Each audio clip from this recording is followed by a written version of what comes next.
We take a look at the Pittsburgh Penguins and talk about the future of Sidney Crosby and more on this offseason edition of Locked On NHL Game Night. When that final horn sounds, you know. When that final horn sounds, you know it's time for Locked On NHL Game Night. All the post-game reactions to every game across the league, every single night, with insights only the hosts at Locked On can provide. Prepare to experience game day reactions like never before. Only on Locked On NHL Game Night. Your team every day. Hey, hockey fans, welcome to Locked On NHL Game Night, part of the Locked On Podcast Network. Your teams every day. Thanks for making Locked On NHL Game Night your place to get a recap of the night in the NHL during the regular season and the playoffs. We are available wherever you get your podcasts and on YouTube. And today's episode is brought to you by Gametime. Download the Gametime app, create an account, and use the code LOCKEDONNHL for $20 off your first purchase. I'm Eddie Garcia, an LA Kings fan on the West Coast. And I'm Tyler Feldman, a lifelong Penguins fan, born and raised in Pittsburgh, but currently loving life in Austin, Texas. Eddie, this is special. This is special. We get to talk about the Pittsburgh Penguins here tonight. Yeah, normally during the season, during the postseason, we're wrapping up the night in the NHL. We're certainly going to do that again coming up next season, but it's the offseason. No games to talk about. We're getting you ready, though, for next season by previewing all 32 NHL teams. And we're going to get to talk about your favorite NHL team, Tyler, with the Pittsburgh Penguins. And to help us do that, we are happy to welcome in one of the co-hosts of Locked On Pittsburgh Penguins. His name is Hunter Hodies. Hunter, thank you for joining us. How are you doing? Thank you so much for having me. I really appreciate it. And hey, it's been a pretty busy offseason so far. I think it's still going to get pretty busy for the Penguins. There's about a couple more months till camp, and there's still quite a bit of trade talk going on. So Kyle Dubas doesn't let a lot leak out, so everyone has to be on their toes when he's running the show here. Well, just to look back on how the Penguins did a year ago, 80 points, second to last in the Metro. They were 11 points out of a playoff spot, and they missed the postseason for a third year in a row. Tyler, is this your squad? I'll let you lead it off with the first question, Hunter. Well, certainly a season that wasn't unexpected, I'd say, Hunter. This was a little bit expected from the Penguins as they go through this rebuild. The oddity for me continues to be you still have Evgeni Malkin, you still have Kris Letang, you still have Sidney Crosby on this team. Now, they are nearing the age of 40. So guys are getting older. The league is getting younger. How does this Penguins team reinvigorate and reinvent themselves with some future Hall of Famers still on the squad? It leaves me for this question, at least going into this show tonight. Everyone's talking about Sidney Crosby. And does he end his career elsewhere? What about Evgeni Malkin? Let's start with the stars. What are your expectations? I think all the Crosby going elsewhere conversations are ridiculous. I just don't see it happening. Malkin, could this be his final year in Pittsburgh? Could this be his final year in the NHL? Does he go back to his hometown of Russia? Does he play in the KHL and maybe finish his career there? What do you see with those two guys in particular? Yeah, I don't really want to spend too much time on the Crosby trade rumor stuff. I know how much he can't stand hearing about it. I wish he would make a burner account and just at all these people just to tell them to be quiet, because every time he is asked about it, he gets visibly frustrated and he always says, I signed another contract here and I don't want to play for any other team. I think it's ridiculous how much this keeps getting talked about. Sidney Crosby is not going anywhere. He does not want to go anywhere, and he will be retiring as a member of the Pittsburgh Penguins unless something drastically changes where he goes to Kyle Dubas or ownership and says, I want out. Then that's a different story, but he has shown no decision to do that, and it's just not going to happen. Evgeni Malkin, you said it, Tyler, this is his final year under contract. I still don't know if this is going to be truly his final year. We saw the report from Josh Yohe, good friend of the show, good friend overall, where he reported that it sounds like this very well could be Gino's last season. They may not be offering him a contract. In my opinion, I think that might be a little bit premature because we have to see how he does this upcoming season. He still played fairly decent last season. He's not what he used to be, but I think if you give him better line mates, he can be someone that gives you 55, 60 plus points. He's not going to be a point per game guy, but I still think he's someone that can at least make a bit of a difference on the second line. We still have to see, though, if he wants to play past beyond this year. Alex Ovechkin, his countryman, is also this is his final year under contract too. So be kind of a little bit of a storybook ending if they both went out in the same year. But and I still think it's a little premature. Kris Letang, I don't think is going anywhere, especially with the contract that he has. I know his game has also fallen off a little bit, but I see all three of these guys retiring as Penguins. They're very much rebuilding. Well, the big three kind of just say, hey, we don't want to go anywhere. So they're rebuilding as much as they can while honoring their wishes. And as Tyler said, it's an interesting spot to be in for Kyle Dubas to not be able to completely go all in, I guess, right, on a rebuild because of those guys. And they're realistic about what the position that they're in. And if they do want to stay there, that's kind of, I don't want to say maybe part of the problem is too strong of a statement to make, but can only rebuild so far when you've got guys that are veterans and some of them like Letang tied up long terms. It kind of ties the hands of Kyle Dubas a little bit, don't you think? A little bit, but I think again, like if those three, went to management or ownership and they said, hey, we don't really want to be here for this, that changes things. But these three have been teammates for so long. They don't want to go anywhere. They love it here. They kind of see it in a way where maybe they want to help mentor some of these younger players that are coming up. They haven't really officially gone out and said that they're rebuilding, but every move that they've made ever since the Jake Gensel trade has shown that they are very much rebuilding. Now, they're not tearing it down to the studs, and I don't think they're going to tear it down to the studs because personally, I don't think that's the way to go about it in the cap era anymore. I think it just takes too long to do that, and I think you dig yourself such a big hole, there's really no guarantee you're coming out of it. That's why you see a lot of these teams try to go for, rebuilds on the fly to try to do it as quickly as possible. So I think they're kind of in that phase, but the big thing that's still missing with them is, the game-changing prospects, the guys that you get at the top of the draft. That's where it's the easiest place to get them. I always say it doesn't matter how you get the high-end talent. It just matters that you get it. But that's really the big thing that's missing for their future going forward. They have Gavin McKenna in next year's draft. They have a bunch of other players in the top 5 that could be seen as franchise players. McKenna is the generational guy. I don't think they're going to intentionally tank for next season, but I think with the moves they have made this offseason, I think it shows that they're also not trying to get better. They really don't have to get better, just considering where they are right now. But yeah, that's kind of where I stand on all that stuff. Probably a jumbled answer, but that's where I think the team is right now. Hunter, just to clarify, that's Penn State's Gavin McKenna. Yes. I just need to throw that in there as a Penn State alumnus. So I'm going to go out to State College and I'm going to go watch him. I'm jealous. Here in Austin, it is super difficult to get to State College. They've got to renovate that airport and figure out a way to get easier flights to get to central Pennsylvania. Look, you have Kris Letang, who is posting off-season workouts, and he's been doing that for years now. I think since all those heart complications, the guy gets after it. Then I think for Geno Malkin, I don't think he can physically envision life in the NHL without Sidney Crosby. He's the emotion. Sidney Crosby's the machine. And Sidney Crosby, people forget that he's been in the league for so long, but when he first joined the Penguins, he stayed with Mario Lemieux at his helm.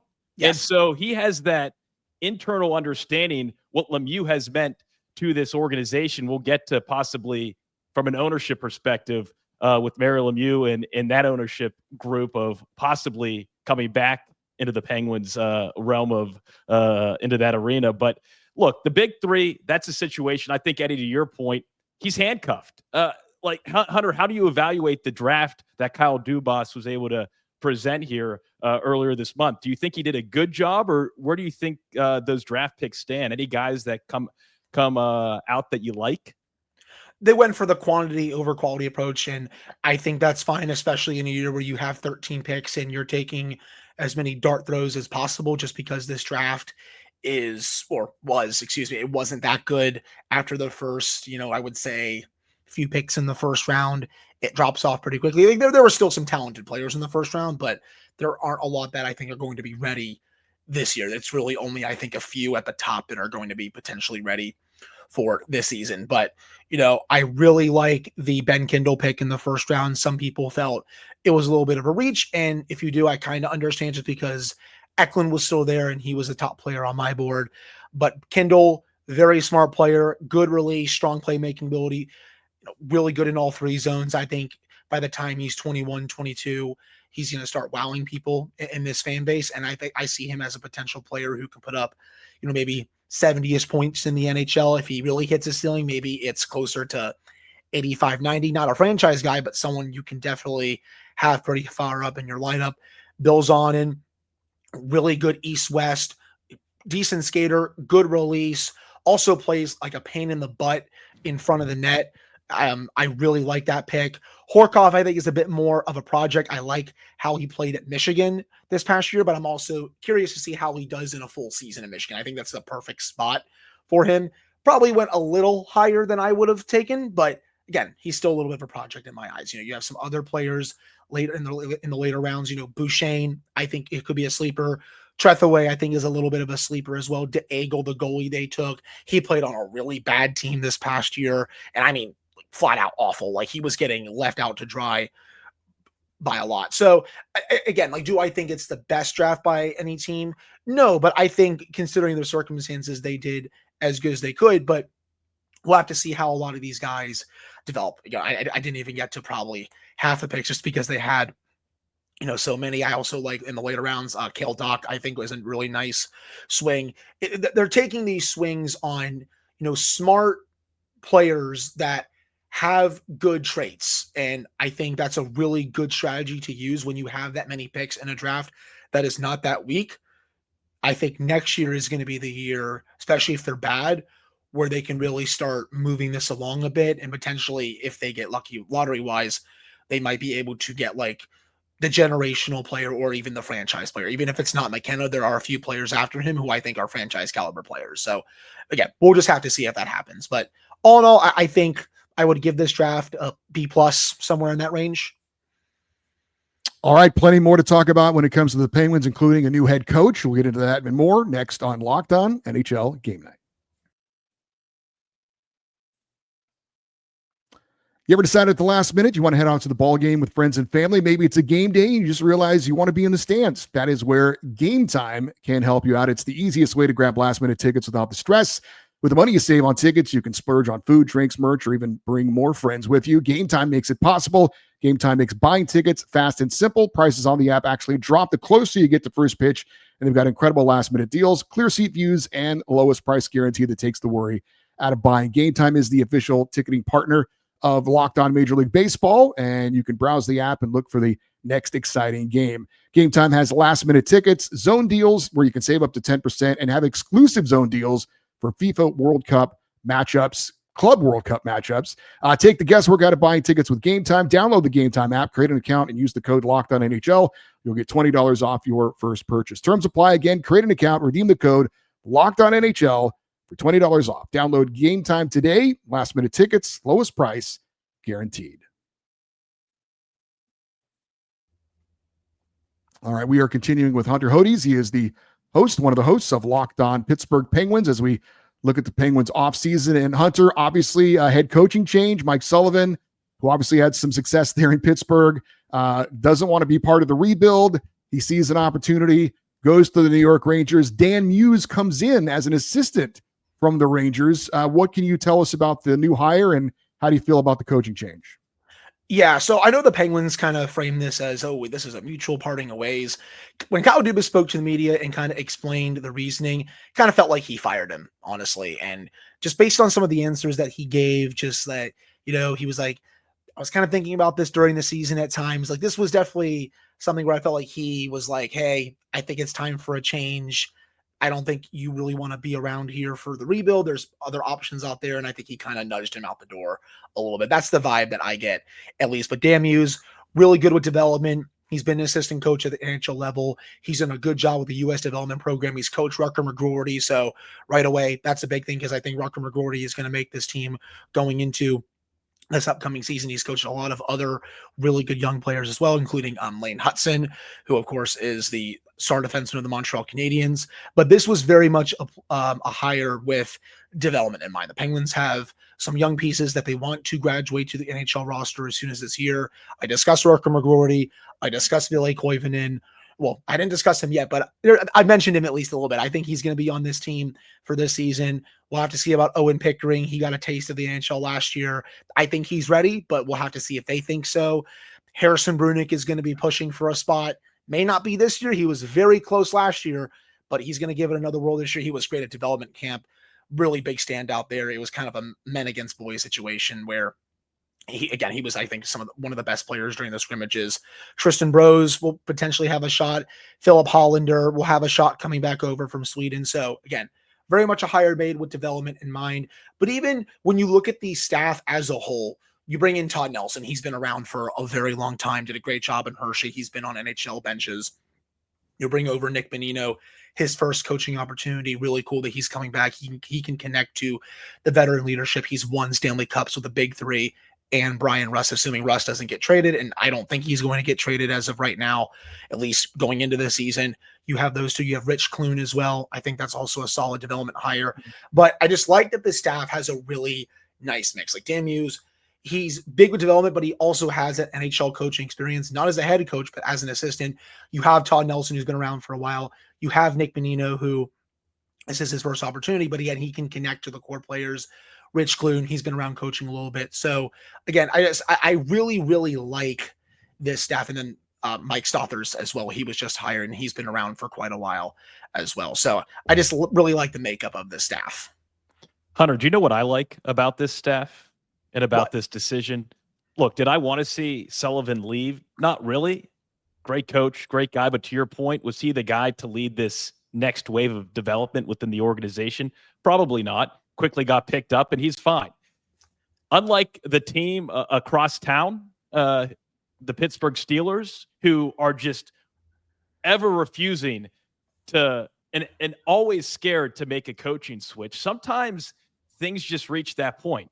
And unlike the Steelers, like I like Mike Tomlin, but sometimes things just run their course. With Mike Sullivan, things kind of ran their course, and it was time for a change. And I think this new energy is going to be really good for the Penguins. My question is, what do you think the ceiling is for Dan Muse in year one? Like, what can we expect? Because it's going to be a tough season. Everything you read, the Penguins are really going to struggle this season, maybe a bottom 5 team. What's success look like for Dan Muse in year one? I think success looks like him developing some of these younger pieces, especially Rutger McGroarty, the Lake Koivunen, them having good years, maybe Owen Pickering as well. The big guys still doing their thing at the NHL level, Crosby, Malkin, Letang. Still have to see if Erik Karlsson gets moved as of right now, July 20th, almost 8 o'clock Eastern time. What a disaster what a disaster Karlsson ended up being. He just didn't pan out. It hasn't panned out. I will say, when it comes to my take on Karlsson, I think some people in the fan base are way too hard on him. Is he good defensively? No, definitely not.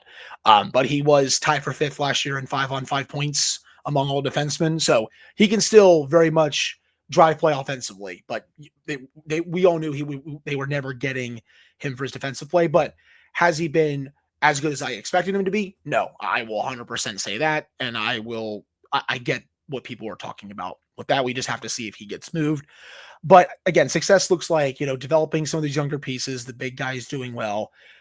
Record wise, I don't really know, because you look at the forward group right now, that is a better forward group compared to last year. You just signed Anthony Mantha. He's probably going to get top 6, at least top 9 minutes. You're bringing back Tomasino. You brought in Justin Brazo, who I think is a better version of Noel Acciari at this rate, in my opinion. I just don't really see a place for Acciari on the team right now. You have some of these younger guys. You still have Raquel and Rust as of right now.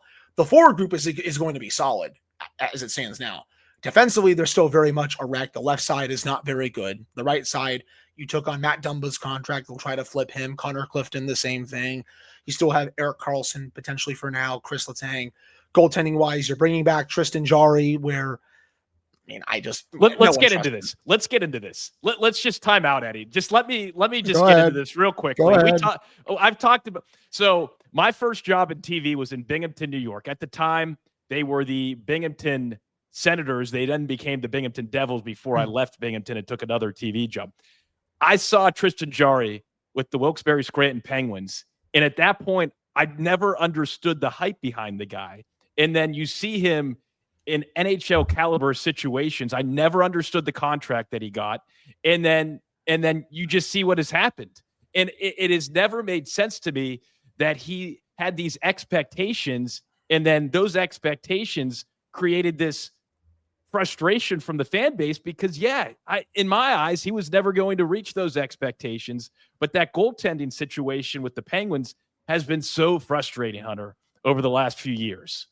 It's been frustrating going back to, when Matt Murray kind of lost his way a little bit, which was unfortunate. But, with Jarry, he's just too inconsistent. Like, I think the Penguins reached their breaking point on him multiple times last season when they sent him down to Wilkes-Barre, They put him on waivers, basically saying like, we're done with this point, that contract. You're right.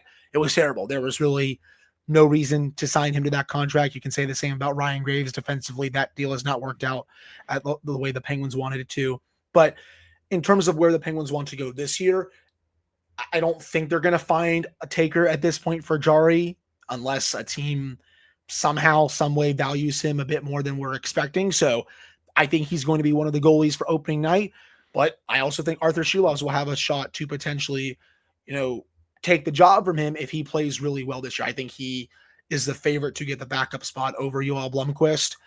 With Jarry, I don't think he's going to finish off this contract, but since they're not really trying to contend this year, if he goes out there and maybe improves his value a little bit, maybe that entices a team down the line. But, I'm not too concerned that he's coming back this year, even though I would be totally fine if they found a way to get out of that contract because it's just really bad. What a bad place to be, Eddie, and I'll send this back to you after this, but what a bad place to be as an organization. Hey, let's get Jarry some ice time to improve his value to get something in return. That's just you just don't want to be in that position.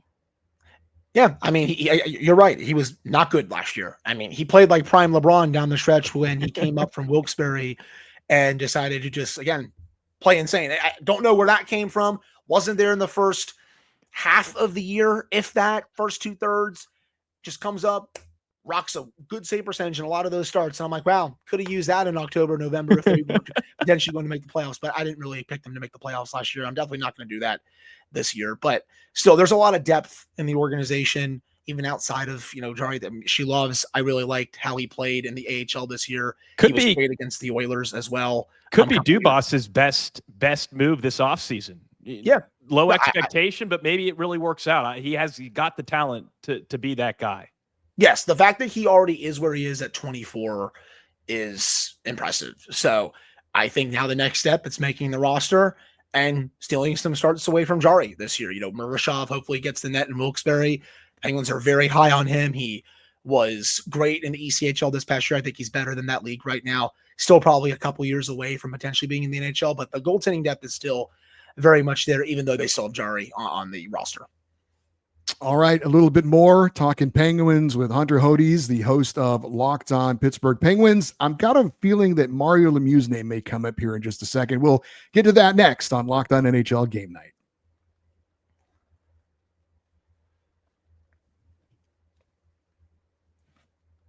All right, we're wrapping it up with the host of Locked On Penguins, Hunter Hodies. And Hunter, I'm going to throw something up here for the folks watching on YouTube to check out. Projected lines for the Penguins this season. And you can let me know if you have an issue with any of these, or these look pretty right on at the moment. A top line of Crosby, Rust, and McGroarty, Malkin, Raquel, and Heinen on the second line, Novak, Lizotte, Mantha, third line, Hayes, Brazeau, and Achari on a fourth line. Your pairings, Letang and Graves, Carlson and Shea, and Clifton and Witherspoon, and the goaltenders of Jarry and Silovs. Oh, that's Stanley Cup. That's Stanley Cup caliber. Ryan Graves on the top pairing. No thanks. We've seen that before. I don't need to see that again.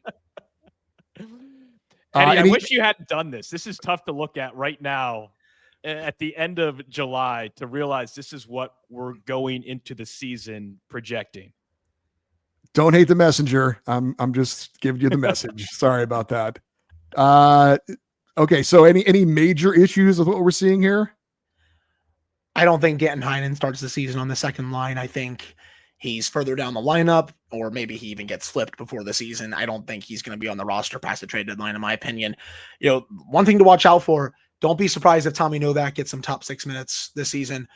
There's been some reports out there that Malkin really wants to play with him this upcoming season. The Penguins only got 2 games out of Novak this year. I think they may experiment with that, and I think people are sleeping on Novak a bit.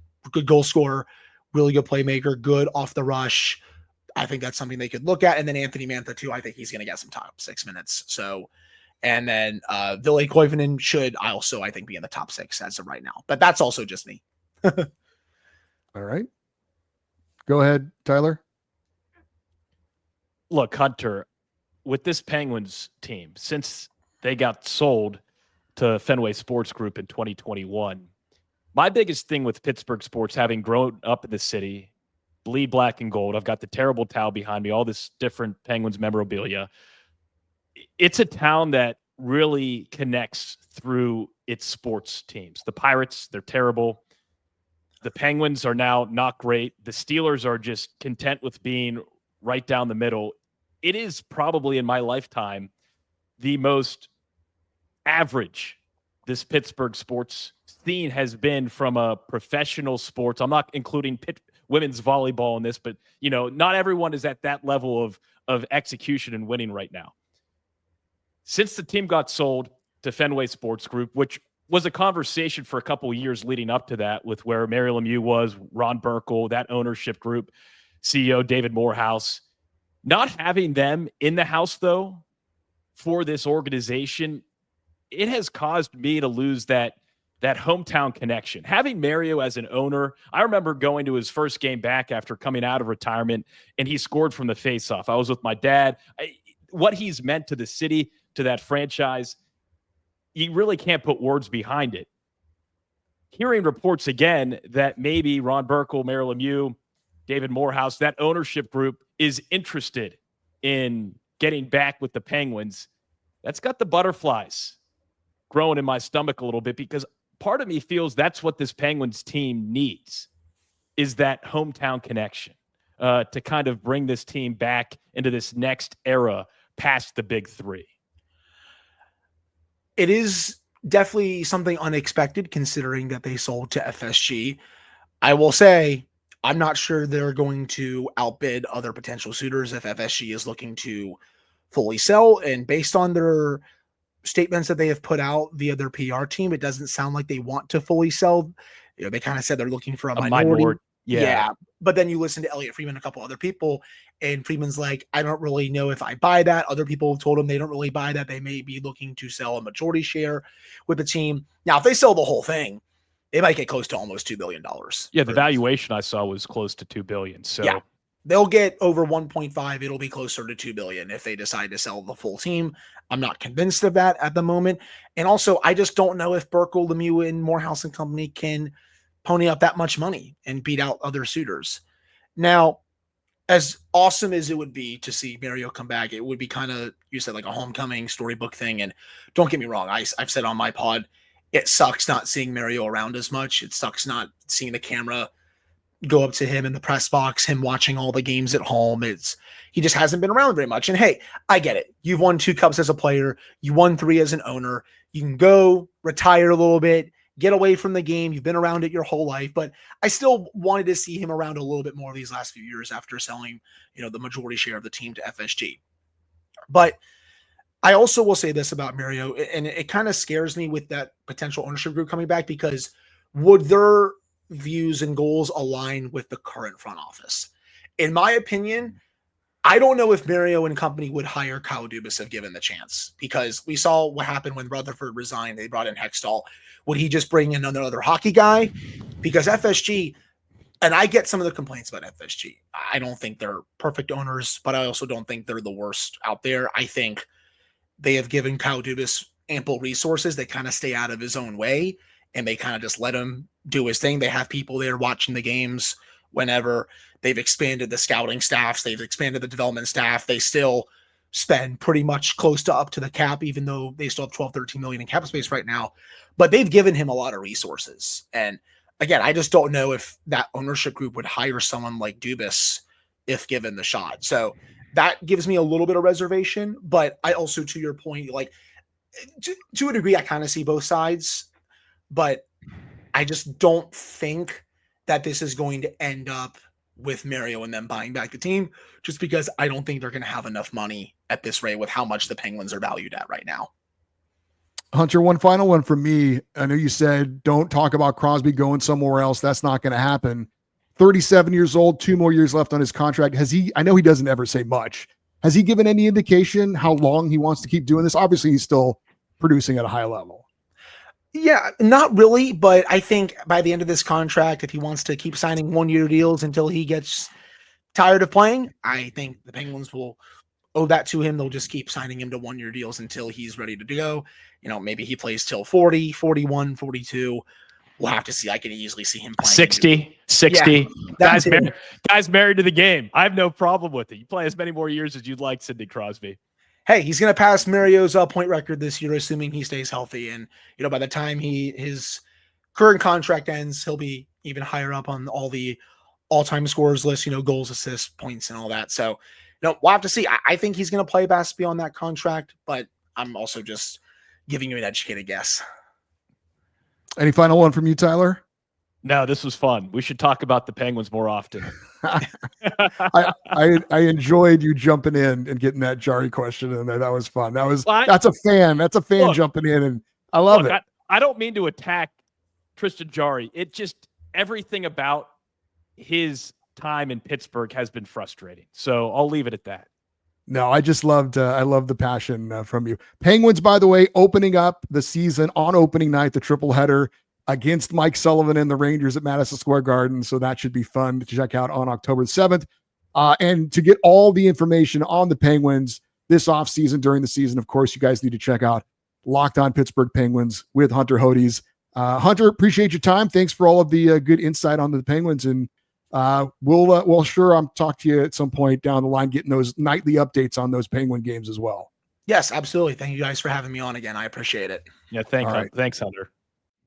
All right. That will do it for this offseason look at the Pittsburgh Penguins, but we're still doing this all offseason, looking at all 32 teams across the National Hockey League, getting you ready for next season. Tyler, I know you're not usually my co-host, but it was great having you on here to talk about the Penguins. Appreciate it, and definitely looking forward to doing this again sometime.